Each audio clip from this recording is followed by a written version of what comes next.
말씀 보겠습니다. 시편 7절에서 11절 말씀입니다. 같이 읽겠습니다. 그의 입에는 저주와 거짓과 포악이 충만하며 그의 혀 밑에는 잔해와 죄악이 있나이다. 그가 마을 구석진 곳에 앉으며 그 은밀한 곳에서 무죄한 자를 죽이며 그의 눈은 가련한 자를 엿보나이다. 사자가 자기의 굴에 엎드림같이 그가 은밀한 곳에 엎드려 가난한 자를 잡으려고 기다리며 자기 그물을 끌어당겨 가련한 자를 잡나이다. 그가 굽으려 엎드리니 그의 포악으로 말미암아 가련한 자들이 넘어지나이다. 그가 그의 마음에 이르기를 하나님이 잊으셨고 그의 얼굴을 가리셨으니 영원히 보지 아니하시리라 하나이다. 아멘. 시편 7절에서 11절까지 가련한 자와 함께하는 삶이라는 제목으로 말씀을 보겠습니다. 신자는 이 땅에서 악인의 길로 가지 않아야 되겠습니다. 바울 사도는 악은 어떤 모양이라도 버리라고 단호하게 권면합니다. 그렇다면 악인들의 삶은 어떤 것입니까?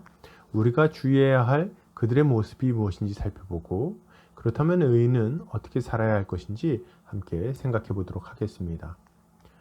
오늘 시편 기자는 이렇게 고발합니다. 그의 입에는 저주와 거짓과 포악이 충만하며 그의 혀 밑에는 잔해와 죄악이 있나이다. 그는 악인들의 입에는 저주와 거짓과 포악이 충만하다고 말합니다. 그들은 잔인하게 말하고 그 혀로 죄를 저지릅니다. 이들은 말로 사람을 낙심하게 하는데 능합니다. 말로 사람을 속이고 이웃의 영혼을 망하게 하는 거죠. 이것이 악인들의 모습입니다. 여러분, 악인들은 그 마음에 가득한 더러운 것들을 입으로 말함으로 그 이웃을 망하게 합니다. 그는 이웃을 저주하며 속이죠. 그들은 말로 무너져가는 사람들의 마음을 낙심시키며 고통받는 자들을 더 큰 고통으로 인도합니다. 사람의 마음을 찔러서 영혼의 상처를 주고 그것으로 그의 소망을 빼앗아 버리는 거죠. 그들은 잔인하게 말하고 거짓되이 말하기에 그 입에서는 죄악의 썩은 내가 늘 풍겨납니다. 이들은 입을 열 때마다 그 부패한 마음속에 있는 죄악을 독하게 뿜어내죠. 그렇기에 그 옆에는 아첨꾼과 거짓말쟁이만 가득하게 되는 것입니다.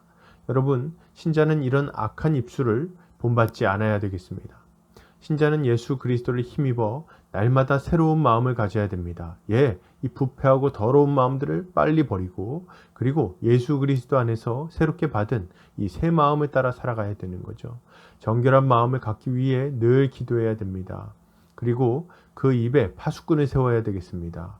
혹시라도 옛사람에서 튀어나오는 그 악한 마음, 악한 말이 이웃을 낙심시키지 않도록 조심해야 되겠습니다. 그리고 하나님을 찬양하며 이웃에게 덕을 세우는 말을 하도록 힘써야 하는 것입니다. 이것이 신자가 추구해야 할 삶의 모습이겠습니다. 계속해서 보겠습니다. 오늘 시편 기자는 이렇게 말합니다. 그가 마을 구석진 곳에 앉으며 그 은밀한 곳에서 무죄한 자를 죽이며 그의 눈은 가련한 자를 엿보나이다.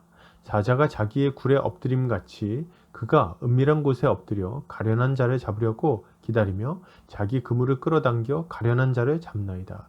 그가 굽으려 엎드리니 그의 포악으로 말미암아 가련한 자들이 넘어지나이다. 지금 악인들은 마을 구석진 곳에서 숨어 있습니다. 거기 앉아서 그늘진 곳에 앉아 있다가 그 앞을 지나가는 무죄한 자들을 끌어당기는 거죠.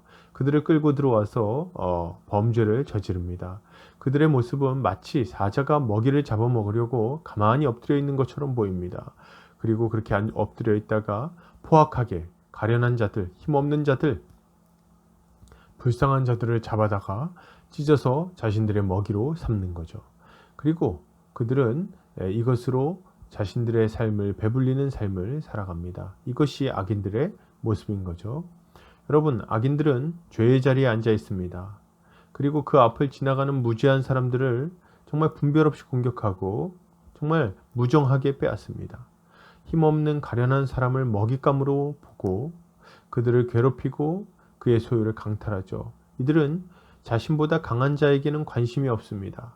비겁하게도 자신보다 연약하고 가진 것 없고 힘없는 자들을 목표로 삼고 그들을 짓밟는 거죠. 이런 자들은 강한 자 앞에서는 오히려 비굴하고 약한 자 앞에서는 아주 포악합니다. 그렇기에 그에게는 명예나 존경이 있을 수 없는 거죠. 여러분, 신자는 이런 악한 자의 비열한 모습을 본받지 않아야 합니다. 이들의 이 포악한 모습을 본받지 않아야 되는 거예요. 신자는 예수 그리스도 안에 있는 담대함으로 포악한 자들에게 맞서야 합니다. 그리고 그들의 죄를 지적하고 회개를 요청해야겠죠. 그 가운데 오는 여러 가지 어려움은 감수하고 용기 있게 그것과 싸워야 합니다. 그리고 약한 자들, 가련한 자들에게는 그리스도의 섬김을 본받아 낮은 자리에서 섬김의 모습을 보여야 하겠습니다. 가련한 자들과 함께하고 그들을 위로하고 그들을 일으켜 세워주고 없는 자들에게 가지고 있는 것을 나누어주고 그렇게 함으로써 그들이 살아갈 수 있는 힘을 보태어줘야 하는 거죠. 이것이 신자가 추구해야 할 삶의 모습인 것입니다. 계속해서 보겠습니다. 오늘 시편 기자는 이렇게 고발합니다. 그가 그의 마음에 이르기를 하나님이 잊으셨고 그의 얼굴을 가리셨으니 영원히 보지 아니하시리라 하나이다. 악인은 마음속으로 정말 어리석기 그지없는 생각을 합니다. 하나님이 자신의 죄를 잊어버리시고 앞으로도 심판하지 않으실 거라고 여기는 거죠. 그렇기에 이들은 죄책감도 없이 두려움도 없이 계속해서 이런 삶을 살아갑니다.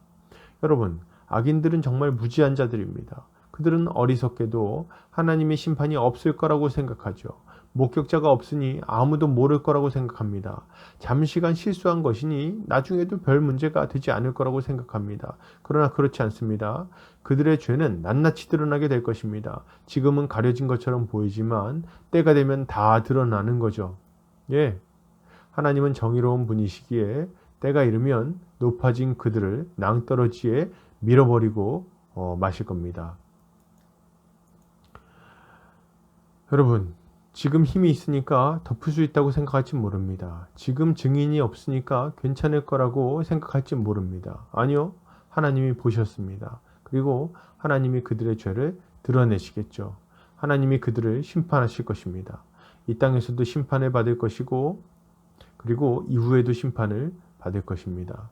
여러분, 이 땅의 심판은 예고편에 불과합니다. 장차 찾아올 마지막 심판은 이 땅의 심판을 우스꽝스러운 것으로 만들어 버릴 것입니다. 그러니 여러분, 죄를 마음에 품고 머물러서는 안 되겠습니다. 악인들의 모습을 가지면 안 되죠. 죄가 있다면 그것을 하나님 앞에 자복해야 되는 거예요. 그리고 하나님의 용서를 구하고 피해를 입은 형제 자매에게 찾아가서 사과해야 되겠습니다. 그리고 그들에게 배상할 것이 있다면 배상해야 하는 거죠. 이렇게 할 때 비로소 우리는 참된 평강 가운데 거할 수 있을 것입니다. 이것이 참된 신자가 추구해야 할 삶의 모습인 것입니다. 결론을 드립니다. 악인의 입술과 악인의 이 포악함 그리고 악인의 무지함을 본받지 않아야 되겠습니다. 그리고 예수 그리스도를 따라 의로운 입술과 정의로운 태도 그리고 지혜로운 마음을 가지고 살아가야 할 것입니다. 이것이 신자의 삶입니다. 오늘 하루 이런 삶을 살아가는 성도님들 되시기 바랍니다.